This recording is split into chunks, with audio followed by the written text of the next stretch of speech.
ब्रह्मसूत्र ब्रह्मसूत्र ग्रंथ में page number 429 और 429 पेज पर ऊपर से 8 नंबर की पंक्ति है। तो देखिए, यद अपि उक्तम विज्ञातारम अरे केन विजानीयात् इति कर्तृवचनेन शब्देन उपसंहारात् विज्ञानात्मन एव इदं द्रष्टव्यम इति तदपि काशकृत्स्नीयेन एव दर्शनेन परिहरणीयम। ठीक है, तो आइए भाई, तो बात चल रही है प्रथम अध्याय चतुर्थ पाद, और इस चतुर्थ पाद का यह 6 नंबर का अधिकरण है। इस अधिकरण का नाम है वाक्यान्वयाधिकरण, और इस अधिकरण का विचार विषय वाक्य है आत्मा व अरे द्रष्टव्य श्रोतव्य मंतव्य निधिध्यासितव्य इत्यादि। तो इस मंत्र में द्रष्टव्य श्रोतव्य के रूप में परमात्मा का ही निर्देश हुआ है। इस बात का निर्णय करने के लिए इस अधिकरण की प्रवृत्ति हुई है। किंतु पूर्व पक्षी बोलता रहा कि द्रष्टव्य के रूप में परमात्मा को न मानकर जीव को मानना चाहिए, क्योंकि उस प्रकरण का आरंभ उपक्रम जीव से हुआ है, न वारे पत्यु कामा इत्यादि। दूसरी बात, इदम महद्भूतम अनंतम अपारम विज्ञान घन एवं एतेभ्य भूतेभ्य समुत्थाय इत्यादि के द्वारा भी जीव का ही समुत्थान बताया है। परमात्मा ही भूतों से जीव रूप में समुत्थान को पाया है, अतः जीव का ही यह निर्देश होना चाहिए द्रष्टव्य के रूप में। और तीसरी बात वो पूर्व पक्षी बोला कि विज्ञातारम अरे केन विजानीयात्, यह वाक्य भी उसी प्रकरण का है, और इसमें विज्ञातारम ऐसा लिखा है। विज्ञातारम का अर्थ होता है विज्ञान कर्तारम, ज्ञान का कर्ता, और ज्ञान का कर्ता जीव ही हो सकता है, परमात्मा नहीं। अतः द्रष्टव्य के रूप में जीव का ही प्रतिपादन होना चाहिए, ऐसा पूर्व पक्षी का आशय रहा। तो ये जो पहले 2 मुद्दे थे कि जीव का उपक्रम और समुत्थान, इन दोनों का समाधान दे दिया। अब तीसरा जो पॉइंट है कि विज्ञातारम अरे केन विजानीयात्, इसको लेकर जो पूर्व पक्षी बोला था उसका समाधान अब देना है। तो पंक्ति को देखिए, यद अपि उक्तम विज्ञातारम अरे केन विजानीयात् इति कर्तृवचनेन शब्देन उपसंहारात् विज्ञानात्म एव इदं द्रष्टव्यम इति। तो इति ना, इति के बाद पढ़ेंगे शुरू के 2 शब्द, ये अन्वय। विज्ञातारम यहाँ से लेकर इति तक ठीक है, फिर उसके बाद जो शुरू में आया था यद अपि उक्तम, इति यद अपि उक्तम, ऐसा पढ़ना है। फिर आगे तदपि, काश के सरल आगे, काश कृत्स्नीयेन एव दर्शनेन परिहरणीयम। ठीक है, तो क्या है तो ये जो पंक्ति चालू हुई है यदपि इत्यादि, उसके पूर्व में एक वाक्य लिखते हैं, तृतीयम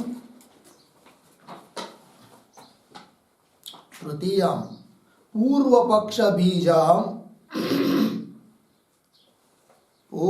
बीजम अनुद्य तृतीयेन काशकृत्स्नमतेन एव, तृतीयेन काशकृत्स्नमतेन एव निरसनीयम इति आह। यदपि इति काशकृत्स्नमतेन एव निरसनीयम इति आह यदपि इति। ठीक है,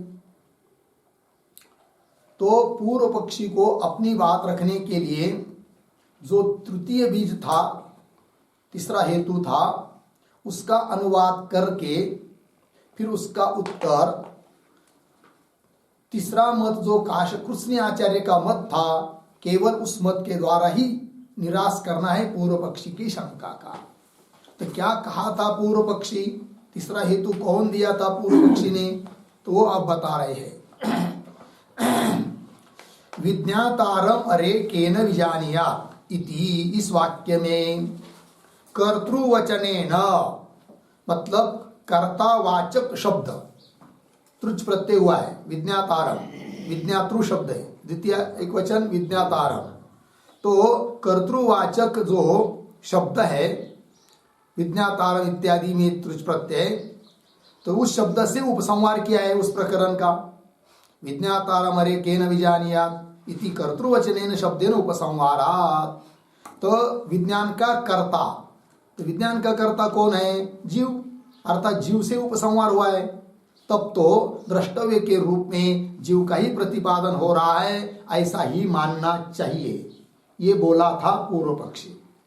उपसंहारात् विज्ञानात्मन एव इदं द्रष्टव्यम, है नहीं, द्रष्टव्य मतलब द्रष्टव्य आदि के रूप में विज्ञानात्मन एव, विज्ञानात्मा जो जीव उसका ही कथन हो रहा है, ऐसा बोला था पूर्व पक्षी। इति आगे कह रहे तदपि काशकृत्स्नेन एव दर्शनेन परिहरणीयम, किंतु यह जो पूर्व पक्षी का कहना था उसका उत्तर केवल तीन आचार्य जो बताए थे, आश्मरथ्याचार्य का मत, औडुलोमी आचार्य का मत और काशकृत्स्न आचार्य का मत, उन तीनों में से जो अंतिम था काशकृत्स्न आचार्य का मत, केवल उन्हीं के मत के अनुसार इस शंका का निराश करना है।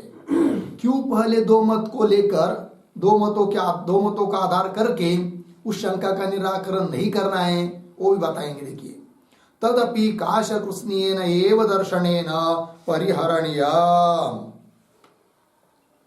ठीक है ना। हाँ, तो इस पंक्ति में जो आया है कि नहीं, कर्तृवचनेन शब्देन उपसंहारा इत्यादि, उसके आधार पर एक छोटा वाक्य कर्तृवचन इत्यादि के पर कर्तृत्वस्य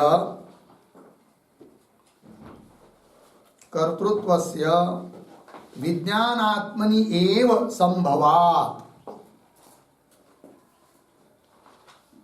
विज्ञानात्मनि एव संभवात् इति शेषः,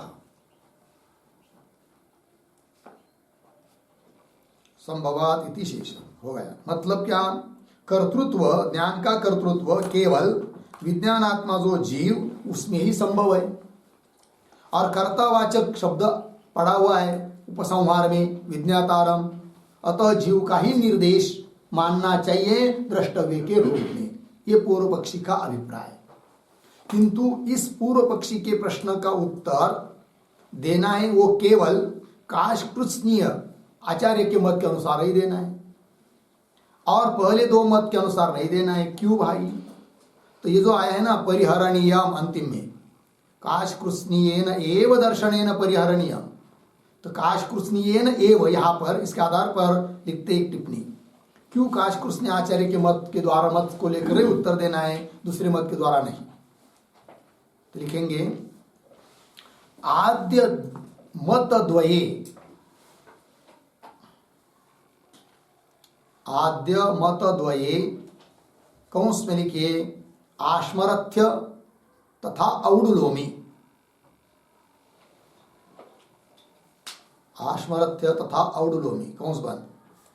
आगे सत्य भेदांगीकारात्, सत्य भेद अंगीकारात्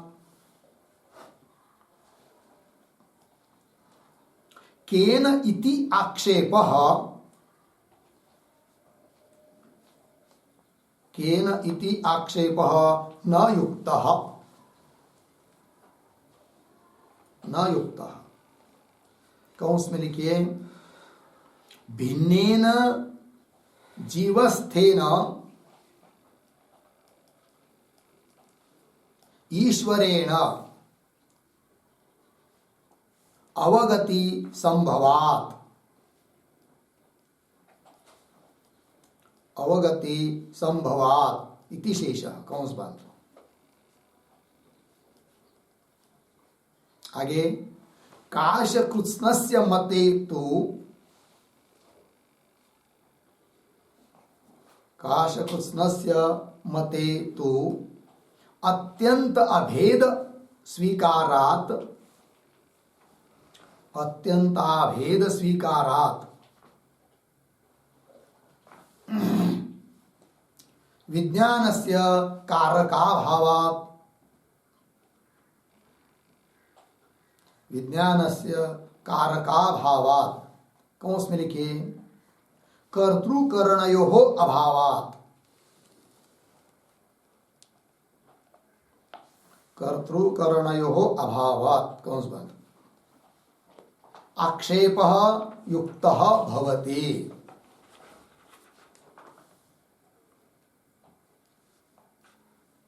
आक्षेपः युक्तः भवति इति पूर्णविराम। आगे श्रुत्यनुसारित्वात्, श्रुत्यनुसारित्वात् काशकृत्स्नमते,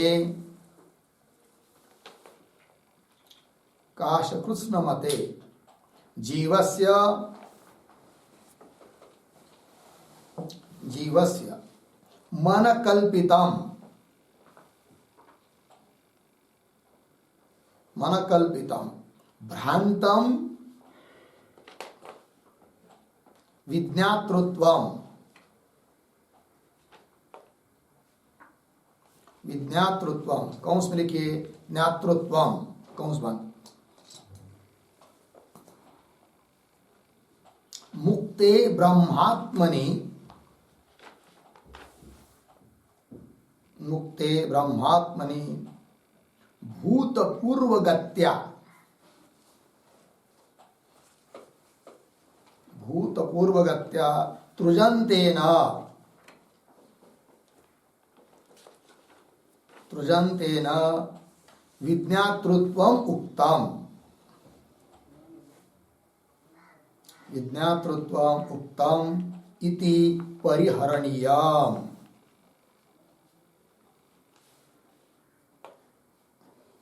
इति परिहरणीयम् इत्यर्थः। ठीक है, देखो भाई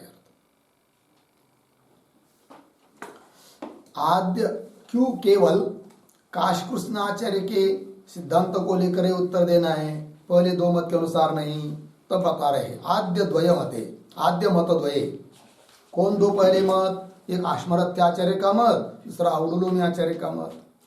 उनके मत में क्या है, दोनों के मत में भी सत्य भेद अंगीकारा, जीव ब्रह्म का भेद उन्होंने सत्य माना है, इसलिए केन इत्याक्षेप न युक्त विज्ञातारम अरे केन विजानीयात्, अरे मैत्री विज्ञातारम उस ज्ञान का कर्ता को अर्थात आत्मा को कौन किससे जाने, केन विजानीयात्, तो केन विजानीयात् ऐसा प्रश्न काशकृत्स्नाचार्य के सिद्धांत के अनुसार हो सकता है, क्योंकि उनके मत में अत्यंत अभेद है, कोई दूसरा जानने वाला है नहीं।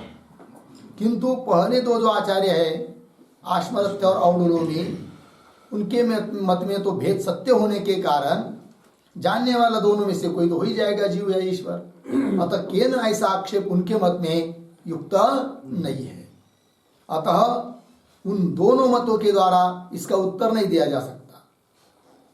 तब तीसरा मत जो है काशकृत्स्नाचार्य का मत, उनके मत में तो केवल अत्यंत अभेद है, तब बोला जा सकता है एक अत्यंत अभेद एक ही है परमात्मा, वो जीव से भिन्न नहीं है, तो फिर उसको कौन जाने, कौन केन विजानीयात्, किसके द्वारा उसको जाना जा सकता है, ये प्रश्न आक्षेप उनके मत में हो सकता है। अतः उसके मत के अनुसार उत्तर दिया जाएगा। पंक्ति देखिए, आद्य मत द्वये सत्य वेदंगीकारात् केन इत्याक्षेप न युक्तः, क्यों, तो भिन्नेन जीवस्तेन अर्थात जीवेन या ईश्वरेन भिन्न, ऐसा भिन्न दोनों का भेद है, तो जीव या ईश्वर के द्वारा अवगति संभव जाना जा सकता है, अतः उसके मत में आक्षेप नहीं है। काशकृत्स्न मते तो अत्यंत अभेद स्वीकारात् विज्ञानस्य कारकाभावात्, जानने वाले का कोई है नहीं, कारक कर्ता कारक कर्म करण परमात्मा से भिन्न, तो कर्म करण अभावात् आक्षेप युक्त भवति इति, अतः इस मत के अनुसार उत्तर देना है। तो कैसा उत्तर दिया जाएगा, तब कह रहे आगे यह काशकृष्णाचार्य का मत तो श्रुति के अनुसार है। श्रुति अनुसारित्वात् काशकृष्ण मते क्या जीवस्य मन कल्पितम भ्रांतम विज्ञातृत्वम। अविद्यावस्था में जीव में जो ज्ञान कर्तृत्व है वो मन कल्पित है, भ्रांत है कि नहीं? किंतु मोक्ष अवस्था में वह भ्रांत विज्ञातृत्व नहीं रहता है। तब ये प्रश्न हो सकता है कि केन विजानीयात्, ठीक है। तो जीवस्य मन कल्पितम भ्रांतम विज्ञातृत्वम अर्थज्ञातृत्वम, वह मुक्ति आत्मनि, मुक्त आत्मा में, ब्रह्मात्मा में है नहीं। तो कैसा प्रश्न किया जा रहा है फिर? विज्ञातारम, अब विज्ञान ज्ञान का कर्ता वो तो है ही नहीं है, मुक्तावस्था का आत्मा। तो भी कहा जा रहा है ज्ञान के कर्ता को किससे जाना जाए? तब बता रहे कि भूतपूर्वगत्य वो बोला गया है। भूतपूर्वगत्य मतलब क्या?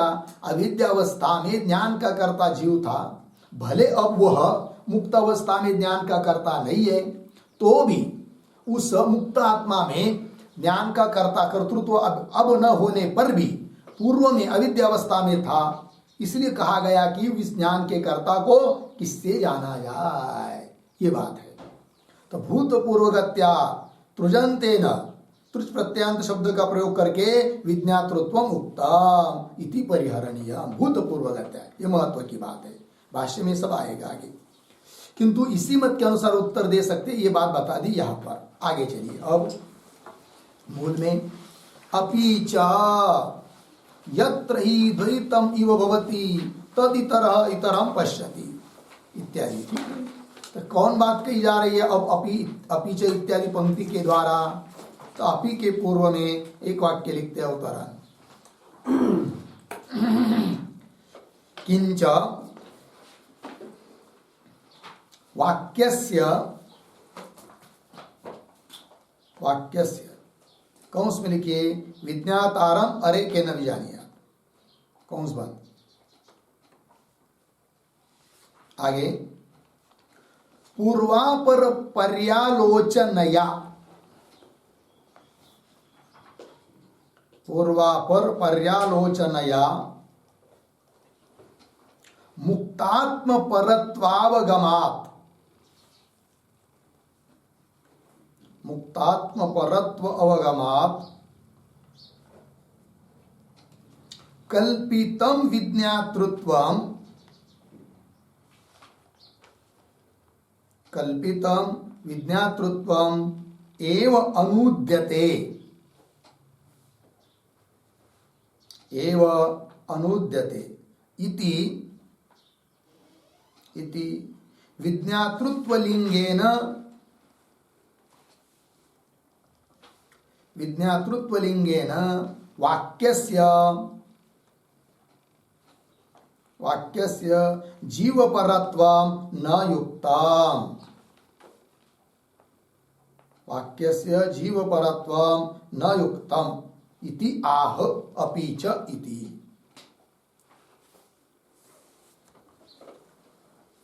ठीक है, देखो भाई अर्थ। किंच क्या जी? वाक्यस्य, वाक्य मतलब कौन सा वाक्य? विज्ञातारम अरे केन विजानीयात्, यह वाक्य। उस वाक्य का पूर्व में आए हुए मंत्र, उस वाक्य के आगे आए हुए मंत्र। तो पूर्वापर पर्यालोचनया, आगे पीछे का सब संदर्भ देखेंगे तो विज्ञातारम यह वाक्य मुक्तात्म परत्व अवगमात्, मुक्तात्म परक है, मुक्तात्मा को बताने वाला है। जो मुक्तात्मा है, ब्रह्म रूप से स्थित हुआ है, उसके लिए कहा गया है कि विज्ञातारम मुक्तात्मानम ब्रह्म को केन विजानीयात्, किससे जाना जा सकता है? ये है मुक्तात्म परत्व अवगमात्।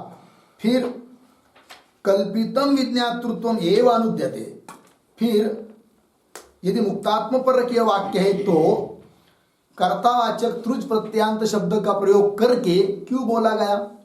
केवल ऐसा ही कहना चाहिए था क्या कि विज्ञातारम की अपेक्षा अरे मैत्रेयी परमात्मानम या ब्रह्म को केन विजानीयात्, ऐसा कहना चाहिए था। विज्ञातारम ज्ञान का कर्ता, और ज्ञान का कर्ता तो जीव हो सकता है, और वाक्य तो परमात्मा परक आप कह रहे हो। तो परमात्मा परक ब्रह्म परक यदि वाक्य है, ब्रह्म का बोध कराने के लिए वाक्य है, तो तृच प्रत्यांत कर्तावाचक तृच प्रत्यांत शब्द का प्रयोग क्यों किया? ये प्रश्न उपस्थित होता है। तब बता रहे तो मुक्तात्म परत्वगमात कल्पितम विज्ञातृत्वम एवं अनुद्यते। अविद्यावस्था में जो कल्पित विज्ञातृत्व था, जीव में ज्ञान का कर्तृत्व था, उसी का अनुवाद करके विज्ञातृत्व लिंगे न, है कि नहीं, उसी का अनुवाद किया है। उसी का अनुवाद करके फिर पूछा गया है विज्ञातारम अरे केन विजानियात।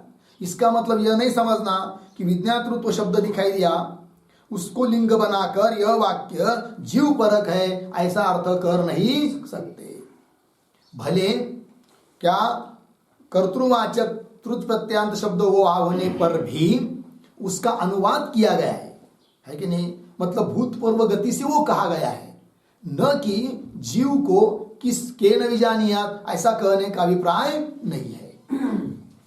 विज्ञातृत्वम एवं अनुद्यते इति विज्ञातृत्व लिंगेन, वाक्यस्य विज्ञातृत्व को लिंग मानकर हेतु से वाक्य को जीव पर कहना उचित नहीं है। इसी बात को आप कह रहे अपीच इत्यादि पंक्ति के द्वारा। क्या कहेंगे कि विज्ञातारम यह वाक्य परमात्मा की अवगति कराने वाला है कि नहीं। अतः तृजंत को लिंग बनाकर हेतु जीव परक वो वाक्य है, ऐसा अर्थ कर नहीं सकते। तो देखो भाई, यत्र ही द्वैतम इव भवति, यत्र यत्र मतलब अविद्यावस्था में, क्या जी, द्वैतम इव भवति, वह द्वैत अविद्यावस्था में भी द्वैत नहीं है, बद्धावस्था में वस्तुतः द्वैत नहीं है, किंतु द्वैतम इव भवति, द्वैत जैसा होता है।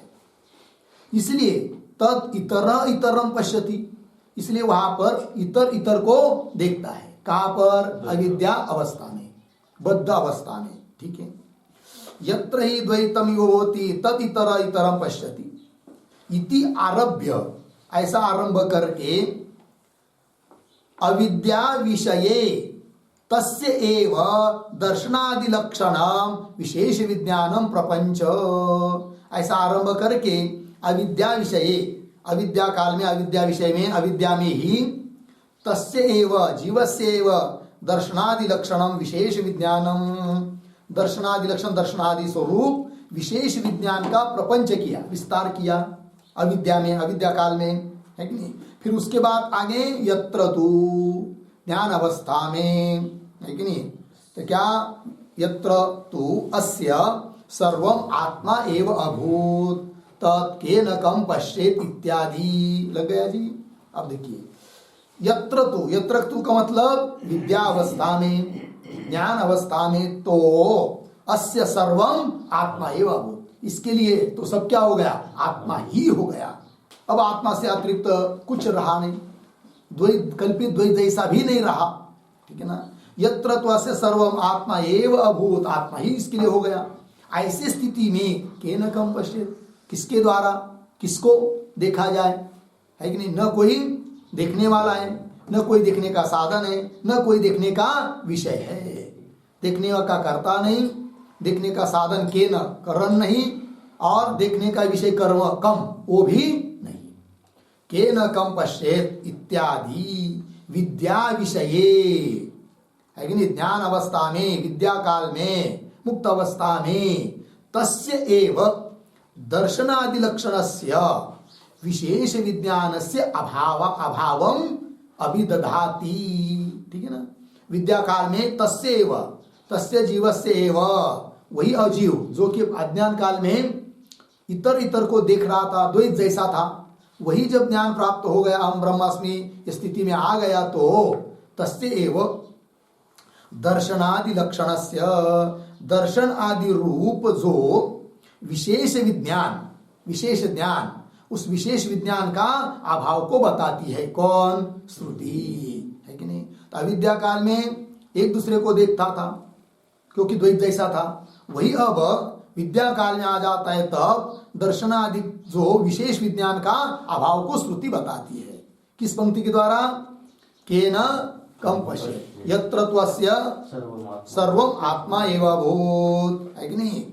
जिस अवस्था में इसको सब कुछ आत्मा ही बन गया, उस स्थिति में केन कम पश्येत इत्यादि पंक्ति के द्वारा श्रुति ने विशेष विज्ञान का अभाव विद्या विषय में, विद्या काल में बताया है ये बात।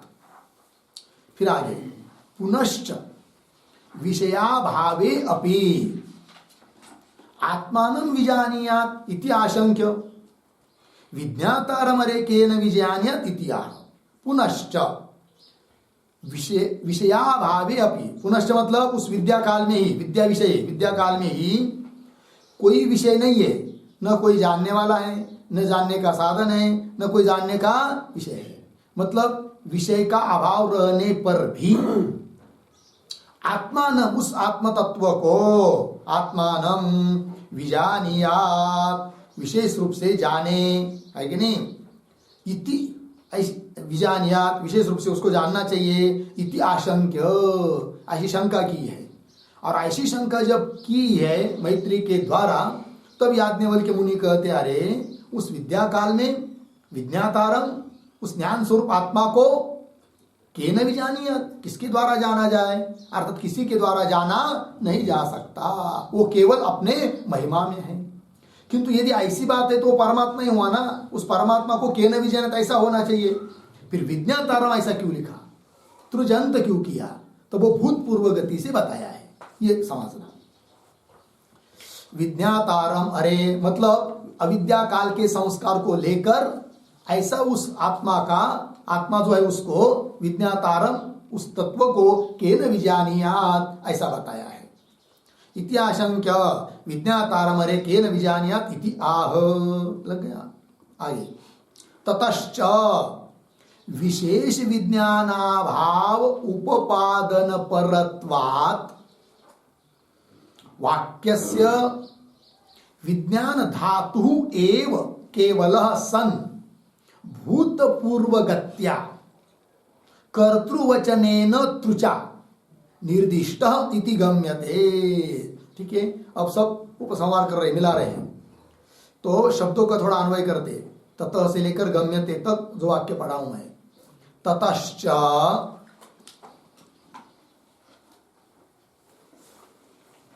फिर आगे थोड़ा सा एक दो शब्द छोड़कर वाक्यस्य,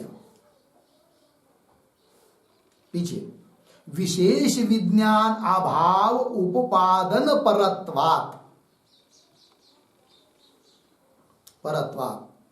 फिर थोड़ा आगे जाकर केवल, उसके पीछे विज्ञान धातु एव, विज्ञान धातु एव सन, आगे सन, आगे सरल है, भूतपूर्वगत्या कर्तृवचनेन त्रुचा निर्दिष्ट इति गम्यते। ततश्च, इससे सिद्ध हुआ कि क्या, वाक्यस्य विशेष विज्ञान अभाव उपादन परत्वात्। वाक्य, वाक्य मतलब कौन वाक्य, विज्ञातारम अरे केन विजानीयात, यह वाक्य किस बात को बता रहा है, तो विशेष विज्ञान का अभाव। जैसे अविद्या काल में विशेष विज्ञान रहता है, उस प्रकार विशेष विज्ञान का अभाव परक वो वाक्य है, विशेष विज्ञान का अभाव बताने वाला वो वाक्य है। तो विशेष विज्ञान अभाव उपादन परत्वात्, है कि नहीं, विशेष विज्ञान का अभाव उपादन परक वो वाक्य है, परत्वात्। ठीक, फिर क्या, केवल विज्ञान धातु एव सन, उस काल में, विद्या काल में तो केवल क्या है, विज्ञान धातु, विज्ञान धातु केवल विज्ञान स्वरूप चिदैक रस परमात्मा ही केवल अकेला बचा है। ठीक है ना, कोई उसको जानने वाला दूसरा है ही नहीं। कि जैसे अविद्या काल में, अज्ञान अवस्था में द्वैत जैसा प्रतीत होता है, अतः देवदत्त जानने वाला है, चक्षुरादि इंद्रिय के द्वारा जानता है, घट आदि जानने के विषय है, ऐसा ये सब होता है। किंतु उस प्रकार उस विद्या काल में ऐसा कोई जानने वाला नहीं है, केवल विज्ञान धातु चिदैक रस आत्मा। तो केवल विज्ञान धातु एव सन, ऐसा होता हुआ भी भूतपूर्वगत्या कर्तृवाचनेन त्रुचा निर्दिष्ट। भूतपूर्वगत्या, भूतपूर्वगत्या मतलब अविद्या दशा में जो कर्तृवाचक त्रुच प्रत्यय का प्रयोग किया जा सकता था, उसी प्रकार का प्रयोग यहां पर किया गया है, किंतु भूतपूर्व गति से उस पहले के संस्कार को लेकर प्रयोग किया है, न कि यहां पर ज्ञान का कर्ता कोई भेद है और जीव है, ऐसा बताने में तात्पर्य है। तो भूतपूर्वगत्या कर्तृवचनेन त्रुचा, कर्तृवचन मतलब कर्तुवाचकेन त्रुचा, कर्ता का वाचक जो त्रुच प्रत्यय उस त्रुच प्रत्यय के द्वारा निर्देश किया गया है। विज्ञातारम यहां पर इति गम्यते, ऐसा जाना जा रहा है। ठीक है, आगे चलिए, ये बात हो गई। फिर आगे, दर्शितम तु पुरस्तात् काशकृत्स्नीयस्य पक्षस्य श्रुतिमत्वम्। ठीक है, दर्शितम तु, दर्शितम के पूर्व में एक वाक्य, आर्षेषु पक्षेषु, आर्षेषु पक्षेषु, कौंस में लिखिए ऋषि त्रय पक्षेषु, ऋषि त्रय पक्षेषु कौंस बंद, काशकृत्स्न पक्षस्य एव, काशकृत्स्न पक्षस्य एव आदेयत्वे, आदेयत्वे किम बीजम, किम बीजम तद आह दर्शितम इति। देखो भाई अर्थ, तो कोई शंका करेगा कि ठीक है, अब काशकृत्स्न आचार्य के मत को लेकर उत्तर दे रहे हो, क्यों दो आचार्य का मत नहीं लिया, तीसरे आचार्य का मत लिया? तो बता रहे आर्षेषु पक्षेषु, आर्ष मतलब ऋषि, तो ऋषि त्रय पक्षेषु, तीन ऋषि हुए, अभी तीन ऋषियों का मत हुआ ना, आश्मरथ्य, औडुलोमी, काशकृत्स्न। इन तीनों में काशकृत्स्न से पक्ष से एव आदेयत्वे, काशकृत्स्न पक्ष ही स्वीकार करने योग्य है। इसके लिए क्या कारण? किम बीजम किम निमित्तम तद आह दर्शितम इति।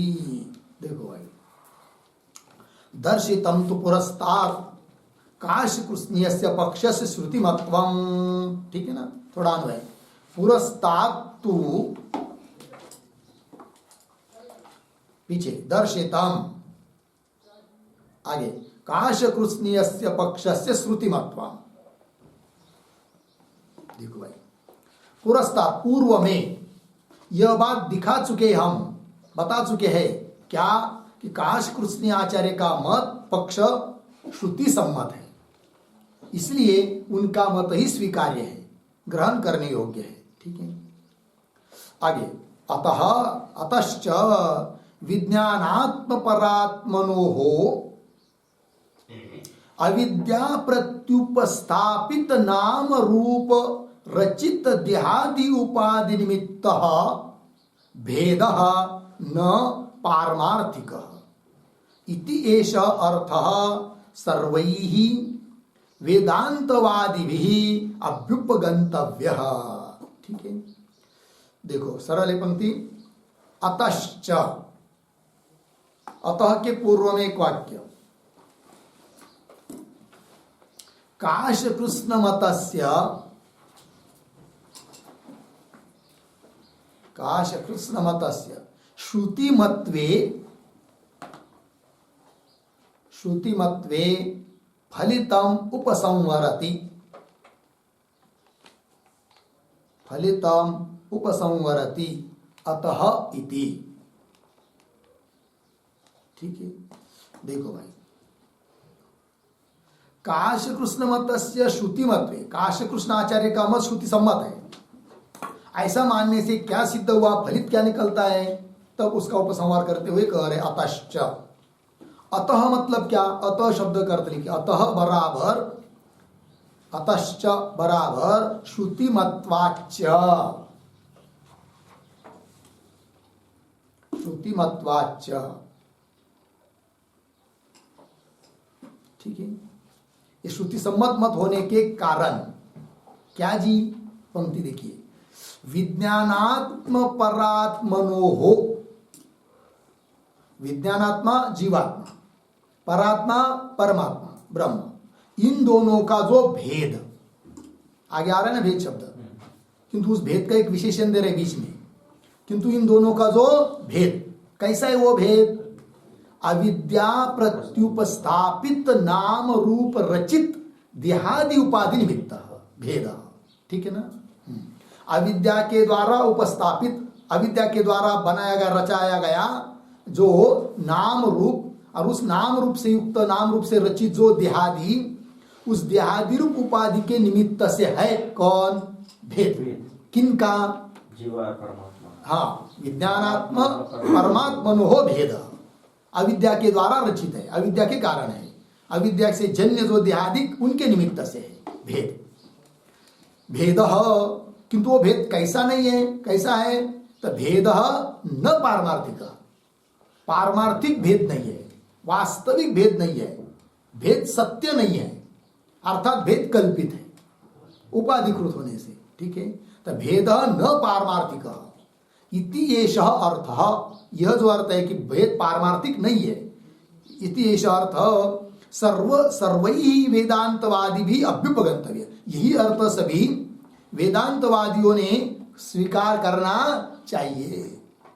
किंतु जो आश्वरथ्याचार्य और औडुलोमी आचार्य, वो लोग तो स्वयं को वेदांती समझते हैं किंतु भेद मानते हैं, और उस भेद को उपाधिकृत कल्पित नहीं मानते, अपितु सत्य मानते हैं। अतः उनका कहना ठीक नहीं है, उनका मत श्रुति सम्मत नहीं है।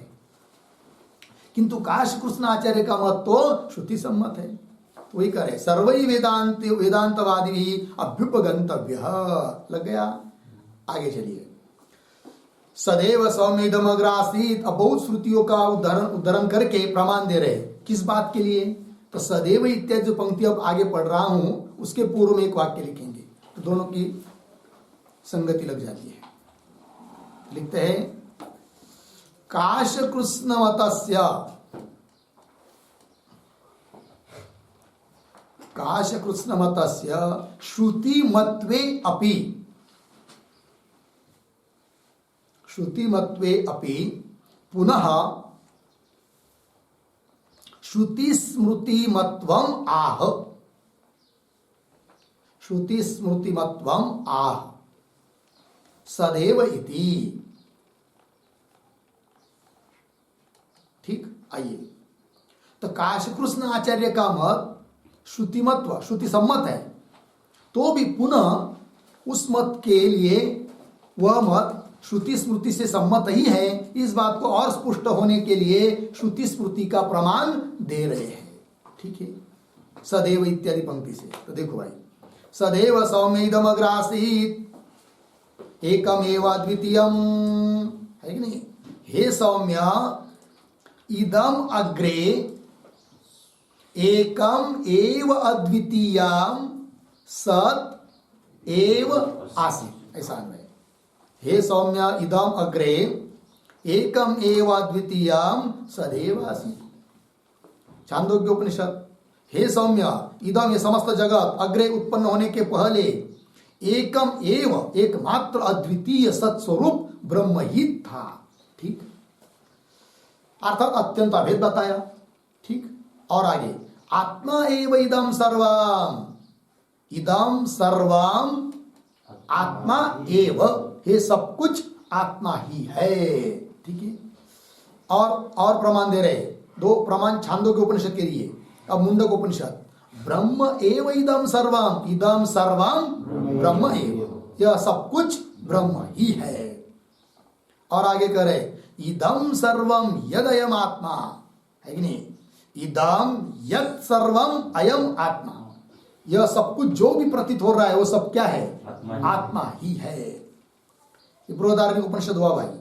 फिर और बृहदारण्यक उपनिषद का प्रमाण, नान्य अतः अस्ति दृष्टा, हाँ, अतः अन्यः दृष्टा न अस्ति, इस परमात्मा को छोड़कर और कोई दृष्टा नहीं है। ठीक है, और आगे करे नान्य अतः अस्ति द्रष्टृ, है कि नहीं? अतः अन्य द्रष्टृ न अस्ति, इससे भिन्न और कोई दृष्टा नहीं है। ये भी बृहदारण्य का ही है। पहले का मंत्र ये दोनों एक जैसा ही है, किंतु वो तीसरा अध्याय का है, छठा अध्याय का है। ठीक है, आगे चलिए। इति एवं रूपाभ्य श्रुतिभ्य, मिल गया ना? इत्यादि श्रुतियों के द्वारा ये सिद्ध होता है क्या? शाबाश, भेद न पारमार्थिक। इस बात को सिद्ध करना है, सब हेतु दिए जा रहे हैं, है कि नहीं? तो ऊपर जो आया था ना, भेद न पारमार्थिक, उन्हीं सभी भेदों का उनके साथ क्या है, अन्वय है। इति एवं रूपाभ्य श्रुतिभ्य, पूर्ण विराम हो गया और स्मृति दे रहे, स्मृतिभ्यश्च, स्मृतियों का प्रमाण, वासुदेव सर्वम इति, यह सब कुछ क्या है, वासुदेव परमात्मा ही है, गीता स्मृति ग्रंथ। और क्षेत्रज्ञम चापि माम विद्धि सर्व क्षेत्रेषु भारत, है कि नहीं? ये भी गीता का वचन है। क्या? भारत, हे भारत, सर्व क्षेत्रेषु क्षेत्रज्ञम च अपि माम विद्धि, भगवान कह रहे अर्जुन को, अरे अर्जुन, भारत सभी क्षेत्रों में क्षेत्रज्ञ करके जो विद्यमान है उसको क्या समझो, मेरे को ही समझो, मैं ही सभी क्षेत्रज्ञ के रूप में, जीवों के रूप में विद्यमान हूं, ये बताया। और आगे, समम सर्वेषु भूतेषु तिष्ठन्तम परमेश्वरम, ये भी गीता है। कैसा पढ़ेंगे? सर्वेषु भूतेषु समम तिष्ठन्तम परमेश्वरम, सभी भूतों में समान रूप से स्थित परमेश्वर को ही देखो, है कि नहीं? क्यों परमेश्वर को ही देखता है, इत्यादि वो गीता का वचन है। इति एवं रूपाभ्य, पूर्ण विराम, ये भी हेतु दिया भाई स्मृतियों का। इति एवं रूपाभ्य भेद न पारमार्थिक, लेकिन इससे भी सिद्ध होता है कि भेद पारमार्थिक नहीं है। फिर आगे और चलिए, भेद दर्शनापवादाच अन्य असौ अन्य अहम अस्मि इति न सवेद यथा पशु। ठीक है, देखो भाई, भेद दर्शन अपवाद, भेद दर्शन का निषेध किया है, इससे भी सिद्ध होता है कि भेद पारमार्थिक नहीं। यदि भेद पारमार्थिक होता तो भेद दर्शन का निषेध न किया होता, जबकि भेद दर्शन का निषेध किया है, अतः भेद पारमार्थिक नहीं है। तो भेद दर्शन अपवादाच, अपवाद, अपवाद क्या है, निराश किया है भेद दर्शन का श्रुति में। कौन श्रुति में? वो श्रुति दे रहे, अन्य असौ, यह अन्य है, असौ अन्य, अहम अन्य अस्मि इति, है कि नहीं? लग गया इतना, असौ अन्य अहम अन्य अस्मि इति। वेद, जो कोई ऐसा जानता है, जैसे कि पशु, स न, अर्थात उसने यथार्थ रूप से जाना ही नहीं, ये बात, अर्थात निषेध किया भेद का। और आगे बता रहे हैं, मृत्यो स मृत्युम आपनोति यह इह नाना इव पश्यति, यह भी भेद का निषेध है भाई। तो कैसा? यह इह नाना इव पश्यति सह मृत्यो मृत्युम आपनोति, जो यहां पर नाना की तरह देखता है, भेद देखता है, वह मृत्यु से मृत्यु को ही प्राप्त होता रहता है। ठीक है, इति एवं जातीयकात, पूर्ण विराम। तो इति एवं जातीयकात, इसका अन्वय किसके साथ है? शुरू में आया, देखिए यहां पर भेद दर्शन अपवादाच आया था ना अभी अन्यसवित के पहले। इति एवं जातीयकात भेद दर्शन अपवादाच भेद न पारमार्थिक, इति एवं जातीयकात, इस प्रकार के जो भेद दर्शन का निषेध करने वाले वाक्य है, उनसे भी पता चलता है कि भेद पारमार्थिक नहीं है। लगी पंक्ति? तो इति एवं जातीयकात इत्यादि जो आया ना भाई, तो उस पर थोड़ा एक वाक्य लिखते हैं हम लोग। तो लिखेंगे नंबर 1, एवं रूपाभ्य श्रुतिभ्य, एवं रूपाभ्य श्रुतिभ्य। ठीक। नंबर 2, एवं रूपाभ्य स्मृतिभ्य, एवं रूपाभ्य स्मृतिभ्य। ठीक। नंबर 3, एवं जातीयकात, एवं जातीयकात भेद दर्शन अपवादाच्य, भेद दर्शन अपवादाच्य। हो गया। नंबर 4, सर्व विक्रिया प्रतिषेधात, सर्व विक्रिया प्रतिषेधात। फिर नंबर 5, निरपवाद विज्ञान अनुपपत्ते है, निरपवाद विज्ञान अनुपपत्ते है, निरपवाद विज्ञान अनुपपत्ते है। हो गया। आगे नंबर 6, सुनिश्चितार्थत्व अनुपपत्ते है, सुनिश्चितार्थत्व, सुनिश्चितार्थत्व अनुपपत्ते है च। आगे, इति एतेषां हेतूनां, इति एतेषां हेतूनां, उद्धरण चिन्ह में भेदो न पारमार्थिकः, भेदो न पारमार्थिकः, उद्धरण चिन्ह 1, इति प्रतिज्ञया, इति प्रतिज्ञया संबंधः अस्ति, इति प्रतिज्ञया संबंधः अस्ति। ठीक है जी। चलो भाई, तो बहुत सारे हेतु दिया है। तो सदैव सौम्येदम आसीत इत्यादि जो 2-4 श्रुति पढ़ने के बाद आया था, इति एवं रूपाभ्य श्रुतिभ्य, मिला ना? वही नंबर 1 में लिख के दिया आपको, एवं रूपाभ्य श्रुतिभ्य, पहला हेतु। फिर आगे स्मृति दिया कुछ, स्मृतिभ्य वासुदेव सर्वम क्षेत्रज्ञं चापि मां विद्धि सर्व क्षेत्रेषु भारत समम सर्वेषु भूतेषु तिष्ठन्तं परमेश्वरम इति एवं रूपाभ्य। मतलब क्या? इति एवं रूपाभ्य स्मृतिभ्य, स्मृति चालू हुई ना, तो इति एवं रूपाभ्य स्मृतिभ्य, ये दूसरा हेतु। ठीक है, बात लग रही है कि नहीं? संगति पंक्ति मिल रहा है सबको? फिर आगे भेद दर्शनापवादाच्च, या से शुरू किया, अपवादाच्च अन्य असौ अन्यमस्मीति न स वेद यथा पशु इति। फिर और आगे मृत्यो स मृत्युम आपनोति यह नाना इव पश्यति इति एवं जातीय का। तो कैसा जोड़ा? फिर इति एवं जातीय का भेद दर्शनापवादाच्च, ये तीसरा हेतु। ठीक है, फिर आगे आने वाला है सर्व, आगे के वाक्य में आने वाला है सर्व विक्रिया प्रतिषेधा, एक हेतु। और उसके आगे आने वाला है निरपवाद विज्ञान अनुपत्ति है। फिर उसी के आगे थोड़ा सा आएगा सुनिश्चितार्थ अर्थत्व अनुपत्ति, ये सब हेतु दिए। तो फिर क्या लिखा आगे? इति एतेषां हेतूनाम, मिल गया जी। इन सभी हेतुओं का अन्वय किसके साथ?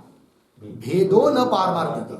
भाष्य में आया था ना वहां पर, भेदो न पारमार्थिक प्रतिज्ञा है, उस प्रतिज्ञा के साथ इन सभी हेतुओं का क्या है? संबंध है। बात लगी? अर्थात इन सभी हेतुओं के द्वारा वही सिद्ध करना है, क्या? भेद पारमार्थिक नहीं है। लगा पंक्ति? हाँ। तो उन 6 हेतुओं में से 3 हेतु पढ़े हम लोगों ने भाष्य में। कहाँ तक? मृत्यो स मृत्यु आपनोति यह नाना इव पश्यति एवं जातीय का, यहाँ तक मिला कि नहीं? फिर आगे पढ़ना है, आगे चलिए। स वा एष महानज आत्मा अजर अमर अमृत अभय ब्रह्म इति च आत्मनि सर्व विक्रिया प्रतिषेधा, ये हेतु हुआ। मिला कि नहीं? कितना है? कितने नंबर का है? हाँ, सर्व विक्रिया प्रतिषेधा। तो ठीक है, क्या कह रहे देखिए इस पंक्ति में, स वा एष है कि नहीं? हाँ, तो स वा एष, स के पूर्व में जरा एक वाक्य लिखते हैं अवतरण, लिखेंगे भेदा भेदवादे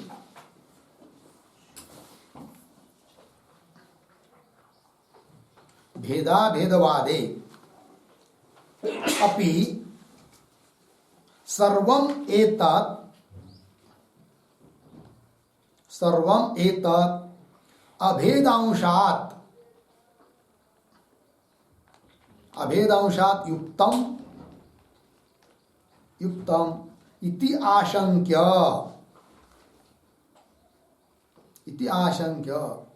तत्पक्षे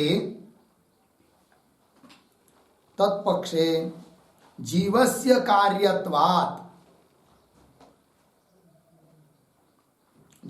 कार्यत्वात् आत्मविक्रिया निषेध विरोधः स्यात्। आत्मविक्रिया निषेध विरोधः स्यात् इति आह स वा इति। ठीक है, अर्थ को देखिए भाई। कोई शंका कर रहा है कि ऊपर जो बताया सदैव सौम्य इदम अग्रासीत आदि आदि करके बहुत सारा बताया, हेतु दिए, तो ये सब तो भेदाभेदवादे आश्मरत्याचार्य आदिकों का जो भेदाभेद पक्ष है, भेद सहित अभेद, तो उस मत में भी सर्वमेतत् अभेदांशात युक्तम, अभेदांश को लेकर, भेदांश को लेकर उत्पन्न नहीं होगा, किंतु अभेदांश को लेकर ये सब वहां पर भी घटा सकते हैं भेदाभेदवाद पक्ष में।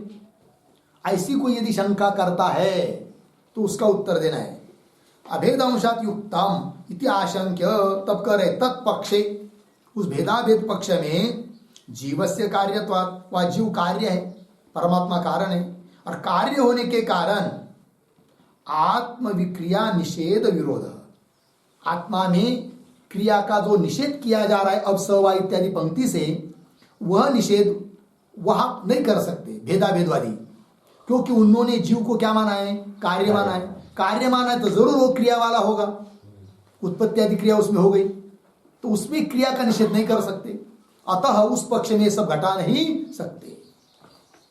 तो जीवस्य कार्यत्वात् आत्मविक्रिया, आत्मा में जो क्रिया है उसका निषेध का विरोध होगा, निषेध नहीं कर पाएंगे, जबकि श्रुति ने आत्मा में सभी क्रियाओं का क्या किया है, निषेध किया है। तो निषेध विरोध स्यात् इति आह, तब देखिए पंक्ति कैसा निषेध कर रही श्रुति सभी क्रियाओं का।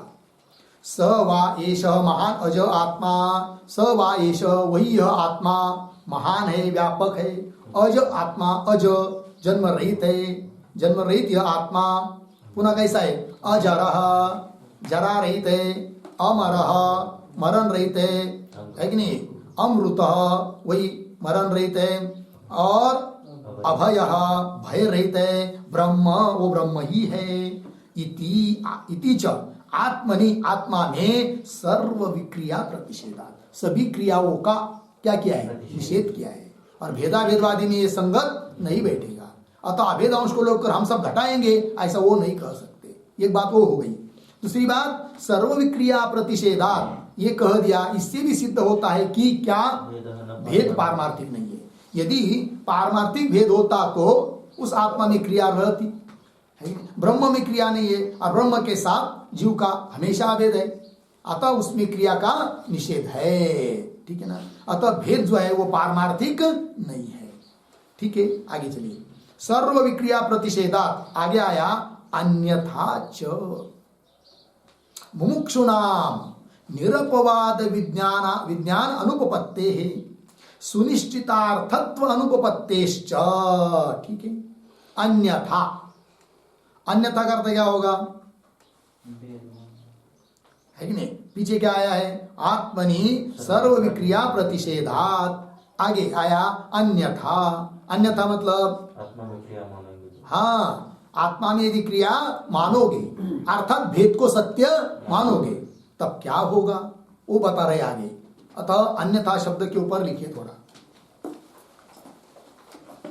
अन्यथा बराबर,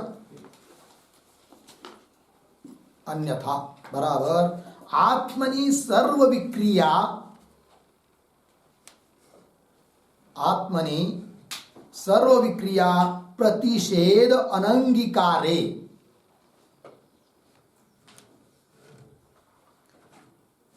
प्रतिषेध अनंगीकारे, अर्थात अर्थात भेदस्य सत्यत्वे, भेदस्य सत्यत्वे तत् प्रमया प्रमया अबाधात, अबाधात उद्धरण में अहम ब्रह्म उद्धरण इति निरपवादम, निरपवादम बराबर निर्बाधम, निर्बाधम ज्ञानम न स्यात्, ज्ञानम न स्यात् इति आह अन्यथा इति, अन्यथा इति। ठीक है, पूर्ण विराम। फिर नीचे की पंक्ति में लिखिए, आगे जो पद आया ना मूल भाष्य में सुनिश्चितार्थत्वानुपत्ति, उसके बारे में नीचे की पंक्ति में वही लिख लीजिए। सुनिश्चितार्थत्वानुपत्ति, इसका तात्पर्य क्या? बराबर अभेदात, अभेदात चेत ब्रह्माहम, अर्धविराम, भेदात, भेदात अब्रह्माहम, अब्रह्म अहम इति निश्चयात्मकं ज्ञानम, निश्चयात्मकं ज्ञानम किम न स्यात्, किम न स्यात् इति चेत, इति चेत आगे न, न आगे भेदा भेदयोः विरोधात्, भेदा भेदयोः विरोधात् संशयः स्यात्, संशयः स्यात् अर्थात् सुनिश्चितार्थत्वस्य, सुनिश्चितार्थत्वस्य अनुपपत्तिः भवति, अनुपपत्तिः भवति। हो गया? देखो भाई अर्थ, अन्यथा, अन्यथा मतलब आत्मनि, पीछे पीछे बताया अन्यथा के पूर्व में मूल भाष्य में सर्व विक्रिया प्रतिषेधा। अन्यथा, अन्यथा मतलब आत्मा ने सभी विक्रिया का जो प्रतिषेध किया है उसको स्वीकार नहीं करेंगे तो, अर्थात आत्मा में विक्रिया मानेंगे तो, और आत्मा में विक्रिया मानना, क्रिया मानना अर्थात भेद मानना, तो वही करे अर्थात भेदस्य सत्यत्वे, भेद यदि सत्य मानेंगे तो क्या होगा? तत् प्रमया अबाधात्, प्रमा ज्ञान से उसका बाद नहीं होगा, और बाद नहीं होगा क्योंकि भेद सत्य मान रहे हैं तो उसका बाद नहीं होगा। तब अहम ब्रह्म, अहम ब्रह्मास्मि इस प्रकार का निरपवादम मतलब निर्बाधम ज्ञानम न स्यात्, निर्बाध, निर्बाध बाद रहित ज्ञान उत्पन्न नहीं होगा। किसी को अहम ब्रह्मास्मि ज्ञान हो गया, भेद सत्य हो गया, और जो लोग भेद सत्य मानते हैं फिर भेद सत्य मानने के कारण उसके द्वारा उसका बाद हो जाएगा अहम ब्रह्मास्मि का। अतः निर्बाध है कि नहीं, बाद रहित ज्ञान उत्पन्न नहीं होगा, है कि नहीं? ये कह रहे मूल में अन्यथा च मुमुक्षूणाम निरपवाद विज्ञान अनुपपत्ति। मिल गया ना? निरपवाद का अर्थ, निरपवादम बराबर लिख के दिया आपको, निर्बाधम, निरपवाद मतलब निर्बाध, बाद रहित, विज्ञान मतलब ज्ञान, अनुपपत्ति है, ज्ञान उत्पन्न ही नहीं होगा, ज्ञान की उपपत्ति नहीं लगेगी। कब? जब भेद को सत्य मानेंगे तब। और भेद सत्य कब होगा? जब आत्मा ने जो सभी क्रिया का निषेध किया है वो नहीं मानेंगे तब, अर्थात आत्मा में क्रिया मानेंगे तो भेद सत्य मानना पड़ेगा, और भेद सत्य मानेंगे तो निरपवाद निर्बाध ज्ञान मुक्षु को उपपन्न नहीं होगा, उत्पन्न नहीं होगा। लग गया? और कैसा नहीं होगा ज्ञान? सुनिश्चितार्थत्व अनुपपत्ति। ज्ञान तो होगा लेकिन सुनिश्चितार्थत्व, सुष्टु अच्छी तरह से निश्चयात्मक ज्ञान उसको नहीं होगा। उसका तात्पर्य भी लिख दिया आपको। कदाचित कोई कहेगा सुनिश्चितार्थ ज्ञान हो जाएगा ना, कैसे? हमारा पक्ष भेदाभेद है, कोई शंकाकार कहेगा। उसमें अभेद को लेकर ब्रह्म हम निश्चयात्मक ज्ञान हो जाएगा, और भेद को लेकर अब्रह्म हम मैं ब्रह्म नहीं हूं, ये निश्चयात्मक ज्ञान हो जाएगा। इति निश्चयात्मक ज्ञानम किम न स्यात्, फिर उत्पन्न नहीं होगा।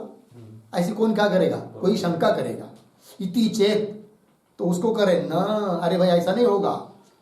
क्या अभेद को लेकर मैं ब्रह्म हूं ये ज्ञान हो जाए, और भेद को लेकर अब्रह्म अहम, मैं ब्रह्म नहीं हूं ये ज्ञान हो जाए, ऐसा कैसा होगा?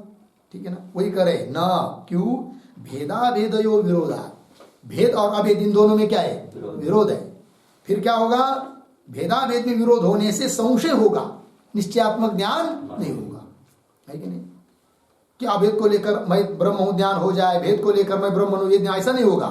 भेद अभेद का विरोध होने से दो विरोध धर्म एक जगह रह नहीं सकते, अतः क्या निर्माण होगा? संशय होगा, और संशय होगा तो सुनिश्चितार्थत्व की अनुपपत्ति, निश्चयात्मक ज्ञान होगा ही नहीं। लग गया? चलिए,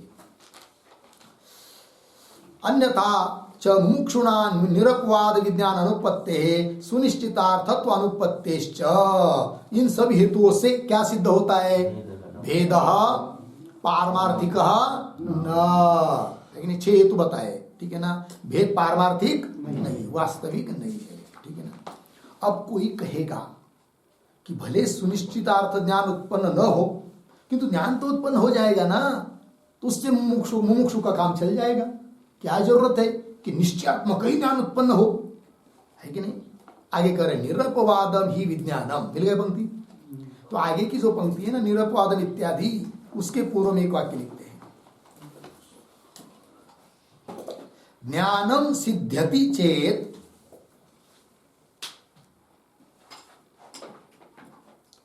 ज्ञानम सिद्ध्यति चेत तावता एव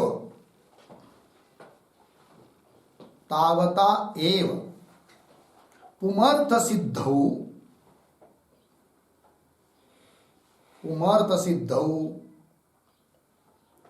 कृतं निरपवादत्वेन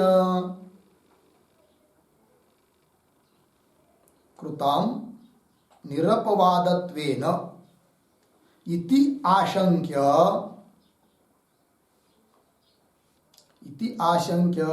आह निरपवादम इति।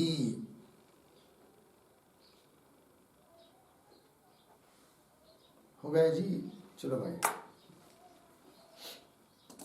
कदाचित पूर्व पक्षी बोलेगा क्या कि निरपवाद ज्ञान नहीं होगा, सुनिश्चितार्थ ज्ञान नहीं होगा। सुनिश्चित है अर्थ जिसका, इस प्रकार का ज्ञान की अनुपत्ति हो जाएगी, ये जो आप बोल रहे हो, ऐसे बोलने की क्या जरूरत है आपको?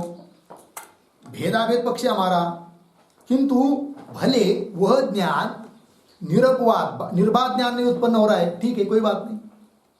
सुनिश्चित अर्थ है जिसका, ऐसा ज्ञान उत्पन्न नहीं हो रहा है, किंतु ज्ञान तो उत्पन्न हो रहा है ना, तो वही दे रहे, ज्ञानम सिद्ध्यति चेत तावता एव, यदि ज्ञान उत्पन्न हो ही रहा है कैसा भी हो, तो उससे ही तावता एव पुमर्थ सिद्ध, पुरुषार्थ की सिद्धि हो जाएगी, मोक्ष की प्राप्ति हो जाएगी मुमुक्षु को।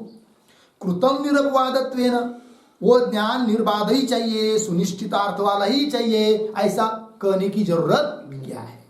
ऐसी यदि शंका करता है पूर्व पक्षी, तब उसको दे उत्तर दे रहे, अरे भाई, केवल ज्ञान उत्पन्न हुआ वो संशयात्मक रहेगा या भ्रमात्मक रहेगा, तो उससे पुरुषार्थ की प्राप्ति होती नहीं है। सभी अनर्थ की निवृत्ति और परमानंद की प्राप्ति रूप जो पुरुषार्थ है मोक्ष, उसकी प्राप्ति तब ही होती है जब ज्ञान निर्बाध रहता है और सुनिश्चित अर्थ वाला रहता है। इस बात को कह रहे, ठीक है। निरपवादम ही विज्ञानम सर्वाकांक्षा निवर्तकम आत्म विषयम इष्यते। मिल गया? थोड़ा अन्वय इन शब्दों का। ही, थोड़ा आगे, सर्वाकांक्षा निवर्तकम,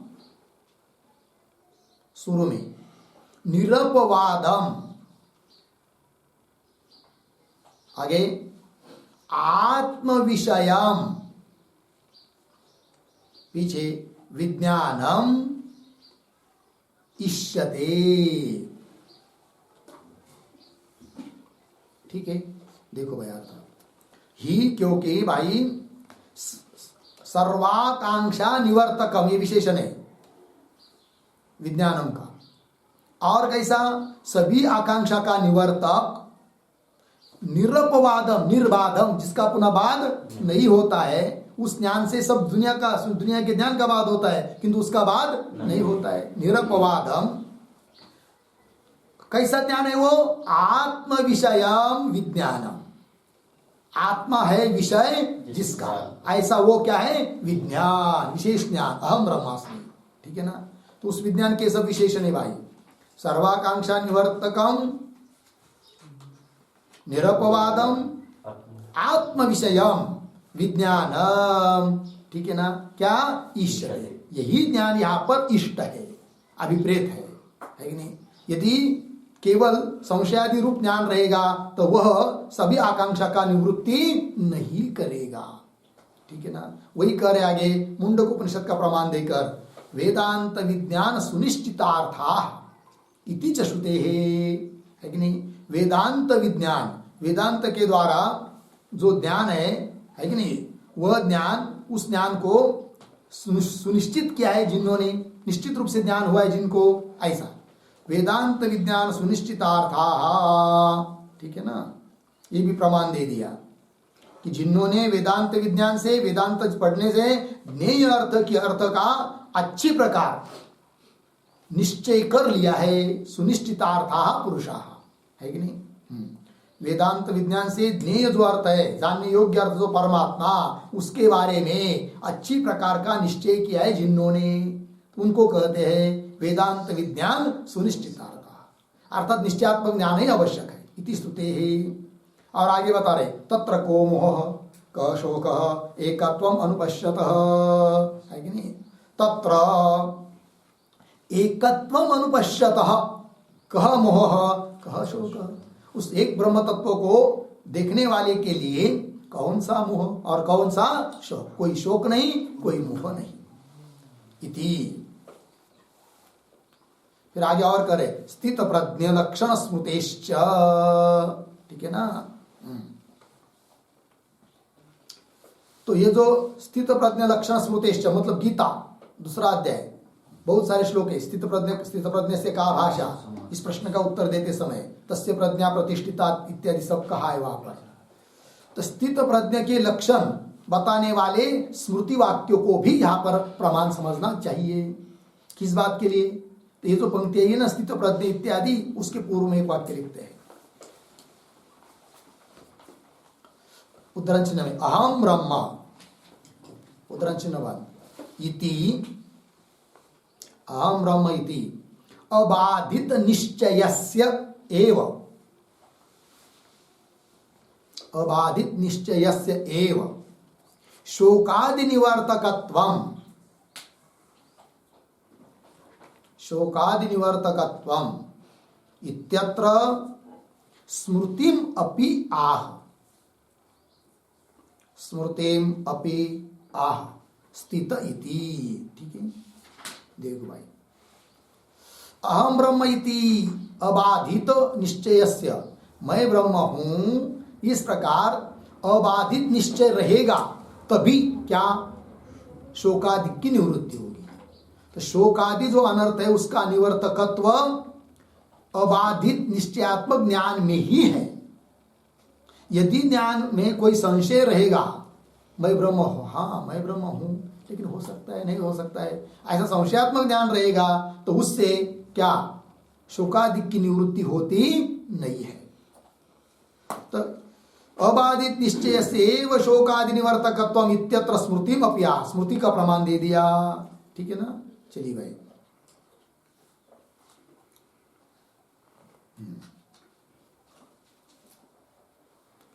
थोड़ा कौंस में लिखिए, जो अभी टिप्पणी लिखी थी ना, स्थित इत्यादि, कौंस पूर्ण विराम देकर आगे, आत्यंतिकैकत्वे, आत्यंतिकैकत्वे ही प्रज्ञा प्रतिष्ठिता भवति, प्रज्ञा प्रतिष्ठिता भवति, अर्धविराम, न भेदा भेदयोः इति भावः, न भेदा भेदयोः इति भावः, पूर्ण विराम कंस बंद। आत्यंतिक एकत्व रहेगा, पूर्ण रूप से अभेद रहेगा, तभी प्रज्ञा प्रतिष्ठित होती है। न भेदा भेदो, भेद से अभेद रहेगा तो प्रज्ञा बुद्धि प्रतिष्ठित स्थित नहीं होती है। यह बात लग गया। आइए आगे, स्थित प्रज्ञ लक्षण स्मृतेश्च गीता। फिर आगे चलिए, स्थिते च क्षेत्रज्ञ परमात्मैकत्व विषये सम्यक दर्शने क्षेत्रज्ञ परमात्मा इति नाम मात्र भेदात्, अर्धविराम, क्षेत्रज्ञ अयम परमात्मनः भिन्नः परमात्मा अयम क्षेत्रज्ञात् भिन्नः इति एवं जातीयकः आत्मभेद विषय निर्बंध निरर्थकः। मिल गया पंक्ति? देखो भाई, तो कौन बात कही जा रही है इस पंक्ति से? तो पंक्ति का आरंभ हुआ है स्थिते च इत्यादि से। तो स्थिते के पूर्व में एक वाक्य लिखते छोटा अवतरण, ननु क्षेत्रज्ञ परमात्मनोः, क्षेत्रज्ञ परमात्मनोः नाम भेदात्, नाम भेदात् अर्धविराम साविद्य निरवध्यत्वेन, साविद्य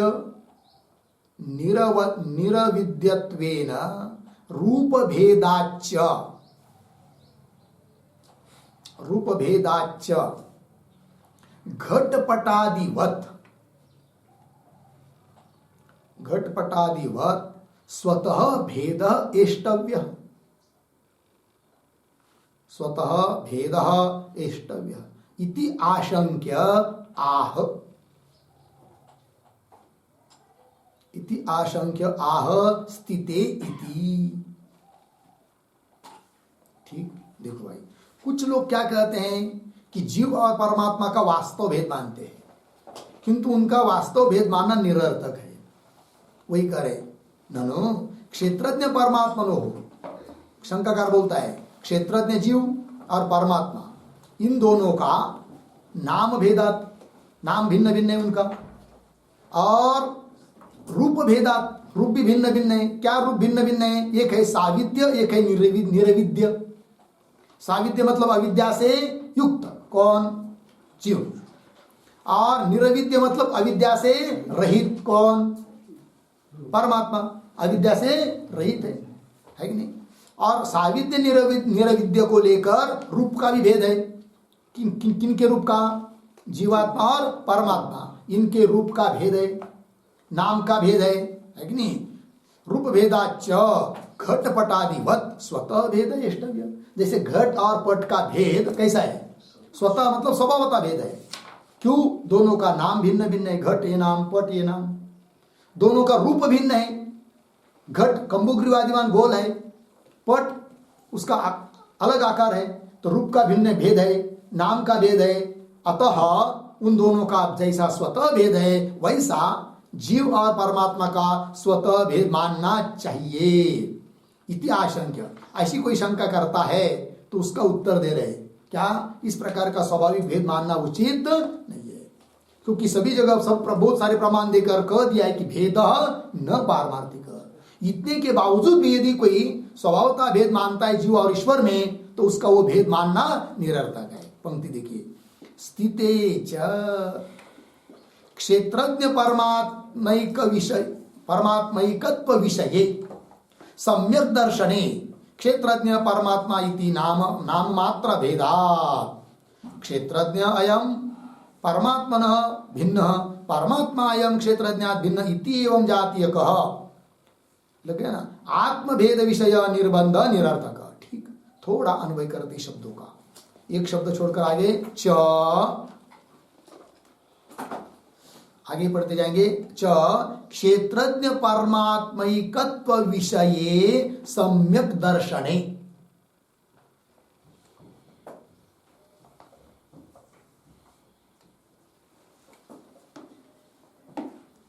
हो गया ना? देखो भाई, सम्यक दर्शने, फिर उसके पीछे आइए स्थिते।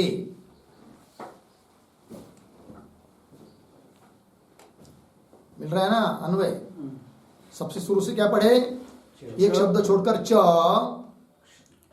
क्षेत्रज्ञ परमात्मैकत्व विषये सम्यक दर्शने, मिल गया। सबसे पहले ये हुआ, फिर उसके पीछे आइए स्थिते, फिर आगे क्षेत्रज्ञ परमात्मा, क्षेत्रज्ञ परमात्मा इति नाम मात्र भेदात, फिर आगे एक शब्द छोड़कर अयम, उसके पीछे क्षेत्रज्ञ, अयम क्षेत्रज्ञ, आगे परमात्मनः भिन्नः, अर्धविराम, फिर थोड़ा आगे जाकर अयम, पीछे परमात्मा, आगे क्षेत्रज्ञात भिन्न, आगे सरल है। इति एवं जातीयक आत्मभेद विषय निर्बंध निरर्थक, निर्बंध, निर्बंध शब्द का अर्थ लिखे दुराग्रह,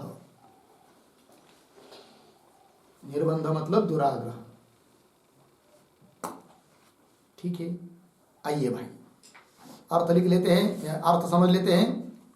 क्या अवतरनिका में जो बात बताई थी, स्थिति इसके पूर्व में जो अवतरनिका लिखी थी ना, क्या लिखा था कि क्षेत्रज्ञ और परमात्मा का भेद नाम के भेद से मानो, और साविद्य निरविद्य रूप भेदात, जीव कैसा है साविद्य अविद्या से युक्त, और ईश्वर निरविद्य मतलब अविद्या से रहित, ऐसा होने से उनका रूप में भी भेद है, जीव और ईश्वर के नाम में भेद है, रूप में भेद है। अतः घटपट आदि की तरह जैसे घटपट का स्वाभाविक भेद होता है, वैसा इन दोनों का स्वतः भेद मानना चाहिए। ऐसी कोई शंका करता है तो उस शंका का उत्तर इस पंक्ति से दे रहे हैं, क्या कि पीछे भी श्रुति स्मृतियों का उदाहरण देकर सिद्ध कर दिया कि भेद पारमार्थिक नहीं है। तो भी यदि कोई पारमार्थिक भेद मानता है तो उसका वो दुराग्रह निरर्थक है। वही देखिए, च क्षेत्रज्ञ परमात्मैकत्व विषये सम्यक दर्शने स्थिति, क्षेत्रज्ञ जीव परमात्मा इनके एकत्व के बारे में सम्यक दर्शन सिद्ध होने पर, स्थिति सम्यक ज्ञान हो जाता है तब स्थिति, उस स्थिति में क्या क्षेत्रज्ञ परमात्मा इति नाम मात्र भेदा, उस जीवन मुक्त की दृष्टि से, ज्ञानी की दृष्टि से तो क्षेत्रज्ञ और परमात्मा इनका क्या होता है, केवल नाम मात्र भेद, कहने भर के लिए भेद है, वस्तुतः भेद नहीं, नाम मात्र भेदात। ऐसा होने से क्या जी, फिर तो भी कोई दुराग्रह करता है, कैसा, अयम क्षेत्रज्ञ परमात्मा न भिन्न, ये क्षेत्रज्ञ जीव परमात्मा से भिन्न है, और अयम परमात्मा, यह परमात्मा क्षेत्रज्ञ जीव से भिन्न है। इति एवं जातीय कह, इस स्वरूप का आत्मभेद विषय निर्बंध, आत्मा का जो भेद आत्मा है ना, भेद को विषय करने वाला निर्बंध दुराग्रह निरर्थक, उसके लिए कोई अर्थ नहीं रहता है। ठीक है जी, ये बात। फिर आगे, एको ही अयम आत्मा नाम मात्र भेदेन बहुधा विधीयते। ठीक है, एको ही आत्मा, तो एक के पूर्व में छोटा वाक्य, निर्बंध नैरर्थक के हेतु, आह, निर्बंध नैरर्थक के, निर्बंध नैरर्थक के हेतु आह एको इति। ठीक है, अभी जो निर्बंध मतलब दुराग्रह निरर्थक बताया, क्यों निरर्थक है वो दुराग्रह, उसके लिए हेतु दे रहे हैं। क्या कारण, कि एको ही आत्मा, एक ही आत्मा, एक ही तत्व ब्रह्म तत्व नाम मात्र भेदेन बहुधा अभिधीयते, केवल नाम मात्र भेद से बहुत प्रकार से प्रतीत होता है या कहा जाता है, अतः वस्तुतः उनका भेद नहीं है। तो यह शब्द आया भाई, नाम मात्र भेदेन, उसके ऊपर लिखिए शब्द, एक वाक्य लिखिए छोटा सा, नाम ग्रहणम रूपोपलक्षणम, इतना ही, नाम ग्रहणम रूपोपलक्षणम हो गया। क्या लिखा है भाष्य की पंक्ति में, नाम मात्र भेदेन, मतलब नाम मात्र भेद रहता है, केवल रूप का भी भेद एक कहने भर के लिए रहता है कि नहीं। चलिए, एको ही अयम आत्मा नाम मात्र भेदेन बहुधा अभिधीयते, बहुत रूप से कहा जाता है, प्रतीत होता है। बताया जाता है इति। अतः वास्तविक भेद नहीं है, इस बात की सिद्धि हो गई। ठीक है, और आगे चलिए। न ही सत्यम ज्ञानम अनंतम ब्रह्म यो वेद निहितम गुहायाम इति कांचित एव एकाम गुहाम अधिकृत्य एतत् उत्तम। वाक्य के आरंभ में जो न ही है ना, तो नहीं का अन्वय उत्तम के साथ। हाँ, उत्तम है अंतिम में, तो उसके साथ अन्वय किसका? नहीं का, नहीं उत्तम, न ही उत्तम। तो कैसा पढ़ते हैं? सरल वाक्य का, सत्यम ज्ञानम अनंतम ब्रह्म यो वेद निहितम गुहायाम इति कांचित एव एकाम गुहाम अधिकृत्य एतत् न ही उत्तम। है कि नहीं? ऐसा थोड़ा समझ लेते हैं। उसको समझने के पहले नहीं इत्यादि जो पंक्ति चालू हो रही है, उसके पीछे एक वाक्य अवतरण के रूप में लिखते हैं। नहीं के पूर्व में लिखते हैं, किंच अविद्या तज्ज बुद्धि रूपायाम, अविद्या तज्ज बुद्धि रूपायाम गुहायाम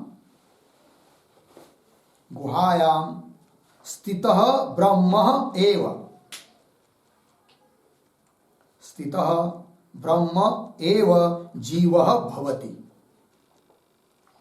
जीवः भवति। अर्धविराम, उद्धरण चिन्ह में तस्याम एव ब्रह्म निहितम, तस्याम एव ब्रह्म निहितम, उद्धरण चिन्हवान इति श्रुते है, इति श्रुते है, पूर्ण विराम। एवं स्थानैक्यात्, स्थानैक्यात् जीवः एव ब्रह्म, जीवः एव ब्रह्म इति आह नहीं इति।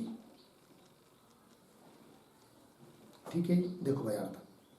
किंच अविद्या तज्ज बुद्धि रूपायाम गुहायाम, अविद्या चाहे अविद्या से जन्य बुद्धि, अविद्या रूप गुहा अथवा बुद्धि रूप गुहा, ठीक है ना। अविद्या तज्ज बुद्धि रूपायाम गुहायाम, उस अविद्या रूप गुहा में या बुद्धि रूप गुहा में स्थित जो ब्रह्म है वही जीव है। क्यों? श्रुति स्वयं कर रही, तस्याम एव ब्रह्म निहितम, है कि नहीं? उसमें ही ब्रह्म निहित है, बुद्धि में, गुहा में। एवं स्थानैक्यात्, इस प्रकार से दोनों का स्थान एक होने से, जीव ब्रह्म का स्थानैक्यात् जीव एव ब्रह्म, जीव ही ब्रह्म है, ब्रह्म ही जीव है।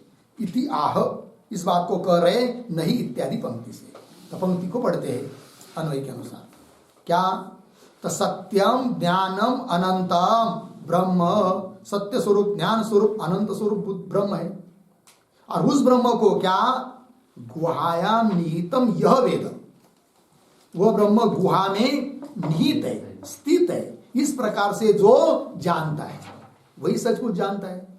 इति, इस श्रुति में कांचित एव एकाम गुहाम अधिकृत्य एतत् न उत्तम। ठीक है, ये जो कहा है ना गुहा में, तो गुहा मतलब भाई श्रुति ने कहा है किसी एक गुहा में स्थित को स्थित रूप से जानता है। होगी कई गुहा स्वर्ग में या किसी कंदरा में, किसी पहाड़ में गुहा होगी और उसमें दोनों बैठे होंगे, कौन? जीव और ब्रह्म। ऐसी किसी गुहा को लेकर बोला ये, ऐसा मत समझो। वो ऐसी दूसरी कोई गुहा नहीं है। वो कौन गुहा है? यही गुहा है जो अविद्या या बुद्धि है, जीव की उपाधि है। ठीक है ना, इसी गुहा में दोनों बैठे हैं। अर्थात जीव परमात्मा का भेद नहीं है, अभेद है। ठीक है ना, वही लिखा, देखिए क्या लिखा है। इति कांचित एव एकाम गुहाम, ये आया है कि नहीं? इस पर एक वाक्य लिखेंगे, कांचित एव एकाम।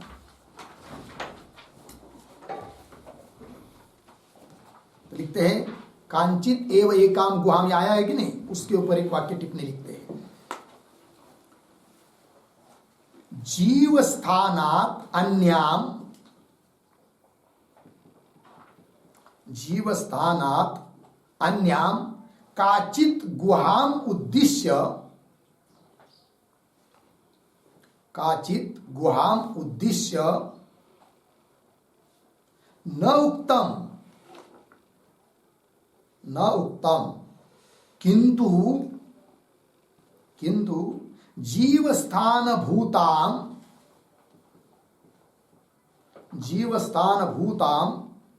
पंचकोश रूपाम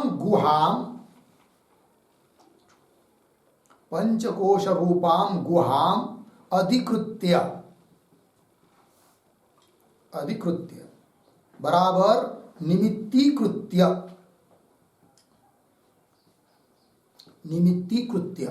उक्तम अस्ति इत्यर्थः। उक्तम अस्ति इत्यर्थ। ठीक है, अर्थ देखिए भाई। तो मूल में जो आया है कांचित एव एकाम गुहा, मतलब जीव स्थानात अन्याम, जीव स्थान से भिन्न काचित कोई दूसरी कोई गुहा है स्वर्ग आदि में, काचित गुहाम उद्देश्य न उत्तम, ऐसे गुहा को लेकर ये श्रुति नहीं आई है कि यो वेद निहिताम गुहायाम। फिर कौन गुहा को लेकर आई है श्रुति? तब अत्र किंतु जीव स्थान भूताम, जीव का रहने का स्थान भूत जो पंचकोश रूप गुहा, पंचकोश रूप गुहा लीजिए, चाहिए बुद्धि अविद्या रूप गुहा लीजिए अथवा बुद्धि रूप गुहा लीजिए, इस गुहा को लेकर ये वाक्य आया है कि नहीं? पंचकोश रूपाम गुहाम अधिकृत्य निमित्तीकृत्य उक्तम अस्ति, अर्थात दोनों का स्थान एक ही है जीव परमात्मा का, इसलिए भी दोनों का क्या है? अभेद है। आइए इति मूल में कांचित एव एकाम गुहाम अधिकृत्य एतत् नहीं उक्तम, लगे ना अर्थ? न च ब्रह्मण अन्य गुहायाम निहित अस्ति। बोलेंगे ठीक है, गुहा एक है, एक गुहा में दोनों बैठे हैं, तो दोनों एक गुहा में रह सकेंगे ना अलग अलग रूप से? तब कह रहे नहीं, वो जिस ब्रह्म ने सब दुनिया को बनाया, गुहा को बनाया, उस गुहा में स्वयं ही प्रवेश कर लिया, अर्थात जीव के रूप में ब्रह्म ही बैठा है, जीव ब्रह्म का कोई भेद नहीं है। ये बात न च ब्रह्म न अन्य, तो न च के पूर्व में एक छोटा वाक्य लिखते हैं, अवतरण, ननु एकस्याम गुहायाम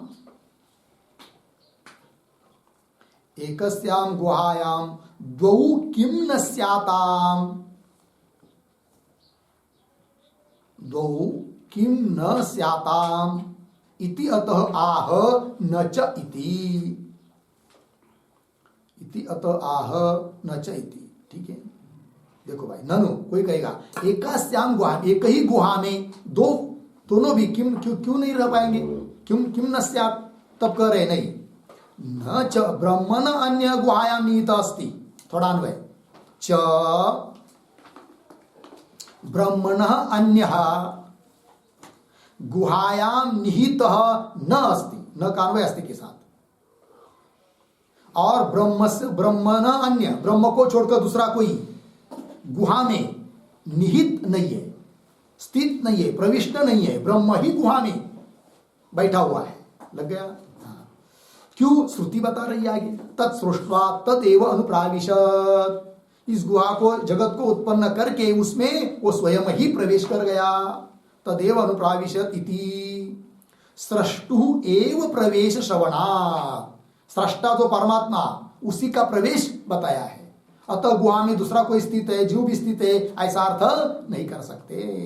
इति स्रष्टु एव प्रवेश श्रवणात्, लग गया जी? तो स्रष्टु एव प्रवेश श्रवणात्, प्रवेश श्रवणात् पद आया ना, उस पर एक वाक्य लिखेंगे, स्रष्टु एव प्रवेशेन, स्रष्टु एव प्रवेशेन जीवात् न ब्रह्मणः भेदः इत्यर्थः, जीवात् न ब्रह्मणः भेदः इत्यर्थः। पूर्ण विराम। आगे, जीव ब्रह्मणोः कल्पित भेदेन विरुद्ध धर्म व्यवस्था उपपत्तेः, विरुद्ध धर्म व्यवस्थोपपत्तेः। हो गया? अर्थ देखिए भाई, स्रष्टु एव प्रवेशेन, स्रष्टा ही उत्पन्न करता ही प्रवेश किया उसने। उसका प्रवेश होने से जीवात न ब्रह्म न भेद, जीव से ब्रह्म का कोई भेद नहीं है। फिर कोई कहेगा जीव ब्रह्म का भेद नहीं है तो जीव में परिचिन्न तो प्रतीत हो रहा है, ब्रह्म में व्यापकत्व है कि नहीं, जीव में अल्पज्ञत्व, ब्रह्म में सर्वज्ञत्व, ये विरुद्ध धर्म क्यों दिखाई देते हैं? तब उसका उत्तर दिया जीव ब्रह्मणो कल्पित भेद है, कल्पित भेद है, अविद्याकृत भेद है, उपाधिकृत भेद है, अतः विरुद्ध धर्म की व्यवस्था भी लग जाती है, कोई दिक्कत नहीं। जीव ब्रह्मणो कल्पित भेदेन विरुद्ध धर्म व्यवस्था उत्पत्ति, अतः वास्तव वस्तुता जीव ब्रह्म का भेद नहीं है, कल्पित भेद वास्तव अभेद। ठीक है, आगे चलिए। ये तो निर्बंधम कुर्वन्ति ते वेदांतार्थम बाधमानाः श्रेयो द्वारम सम्यक दर्शनम एव बाधन्ते। ये तो निर्बंधम कुर्वन्ति, किंतु जो लोग दुराग्रह करते हैं क्या कि जीव ब्रह्म का भेद सत्य ही है, ऐसा जो लोग दुराग्रह करते हैं तो उनके बारे में बोल रहे हैं। ये तो निर्बंधम कुर्वन्ति, ये तो ये के पूर्व में एक छोटा सा वाक्य, सत्य भेदे, सत्य भेदे येषाम आग्रह अस्ति, येषाम आग्रह अस्ति तेषाम दोषम आह, तेषाम दोषम आह ये तो। ठीक है, देखो भाई, सत्य भेद में ही जो लोग, जिन लोगों का आग्रह है कि नहीं भेद सत्य ही है करके, तेषाम, ऐसा सत्य भेद मानने वाले जो है दुराग्रही लोग, उनमें दोष बता रहे आप। पंक्ति देखिए, ये तो निर्बंधम कुर्वन्ति, है कि नहीं, ये तो निर्बंधम कुर्वन्ति, मिला। निर्बंधम कुर्वन्ति मतलब क्या? निर्बंधम कुर्वन्ति का अर्थ लिखिए भेद सत्यत्वे दुराग्रहम कुर्वन्ति,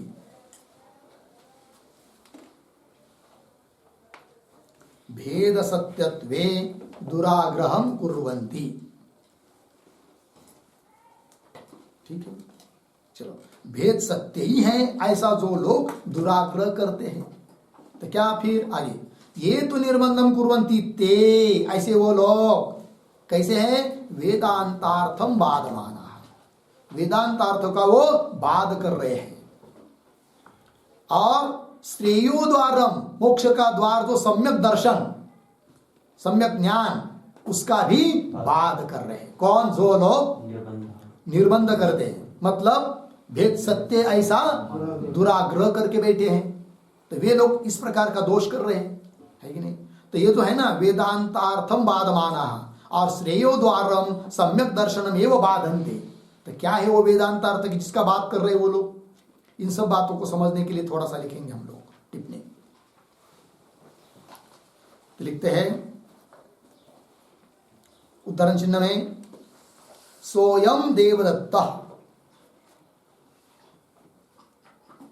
सोयम देवदत्त, उद्धरण चिन्ह वन, इतिवत, इतिवत तत्वमसि इति, तत्वमसि इति अकार्यकरण द्रव्य, अकार्यकरण द्रव्य सामानाधिकरण्यात्,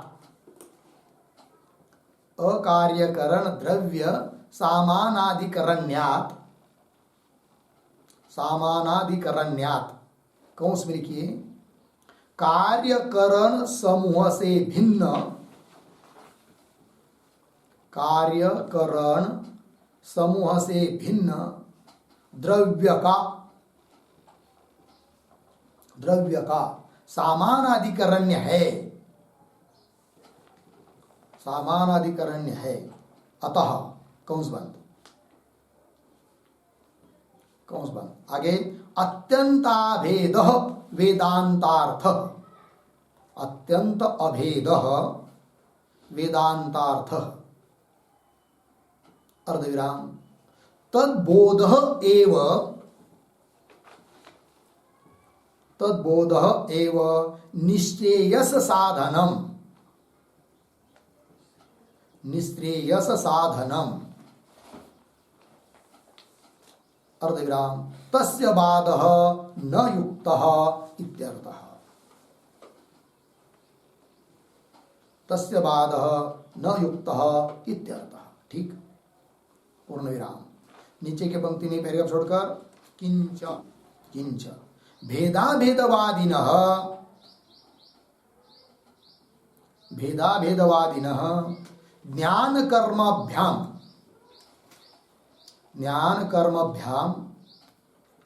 कृतकं मोक्षं कल्पयन्ति। कृतकं मोक्षं कल्पयन्ति। अर्धविराम तत्र अनित्यत्वं दोषः। तत्र अनित्यत्वं दोषः। पूर्णविराम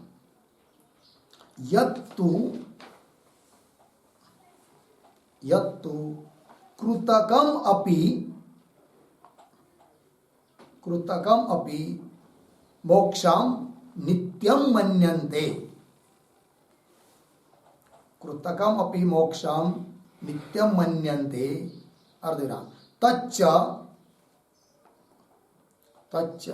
यत् क्रियासाध्यं तत् अनित्यम् इति न्यायबाधितं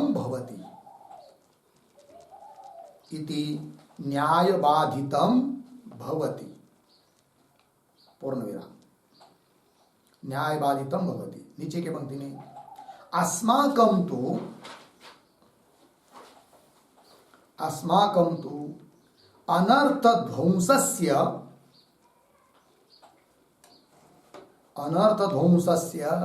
ज्ञानसाध्यत्वात्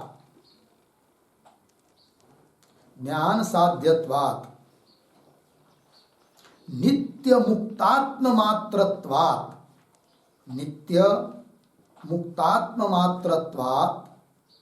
च न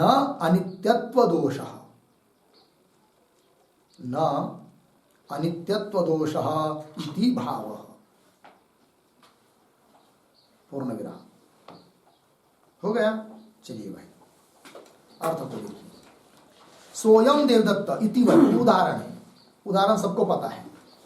तो जैसे वहां पर देवदत्त में न स के अर्थ का अन्वय है न अयम के अर्थ का अन्वय है, केवल देवदत्त व्यक्ति मात्र का बोध कराने के लिए यह वाक्य है सोयम देवदत्त।